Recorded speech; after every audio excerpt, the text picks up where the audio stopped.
dear students, welcome back to social science class. So last class we have started with a politics textbook, that is social and political life. Chapter 1, understanding diversity. There we have studied the meaning of diversity and why is this diversity very important in our lives. So today we will see the diversity in our country India. As you know, India is very diverse. It is called as land of diversity. People with different languages, culture, colors, or people with a different religion, all are living here. So India is a very diverse country. Historical and geographical factors influence the diversity of a region. We can understand by studying about life in two different parts of the country, Kerala and Ladakh.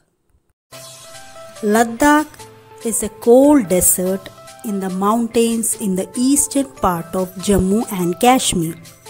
Very little agriculture is possible here, since this region does not receive any rain and is covered in snow for a large part of the year. People here keep sheep, and the sheep in this region are special because they produce pashmina wool. This wool is prized and pashmina shawls cost a lot of money. The people eat meat and milk products like cheese and butter. Buddhism reached Tibet via Ladakh. Ladakh is also called Little Tibet. Islam was introduced in this region more than 400 years ago, and there is a significant Muslim population here. Ladakh has a very rich oral tradition of songs and poems. Local versions of the Tibetan national epic, the Kesar Saga, are performed and sung by both Muslims and Buddhists. Kerala is a state in the southwest corner of India. It is surrounded by the sea on one side and hills on the other. A number of spices like pepper, cloves and cardamoms are grown on the hills. It is spices that made this region an attractive place for traders. Jewish and Arab traders were the first to come here.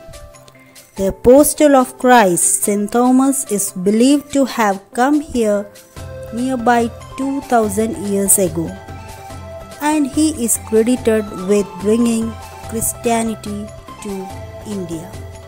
Because of various historical influences, people in Kerala practice different religions. The fishing nets used here look exactly like the Chinese fishing nets and are called chinavala. Even the utensils used for frying is called the china chatti, and it is believed that the word chin could have come from China. The fertile land and climate are suited to growing rice, and a majority of people here eat rice, fish and vegetables.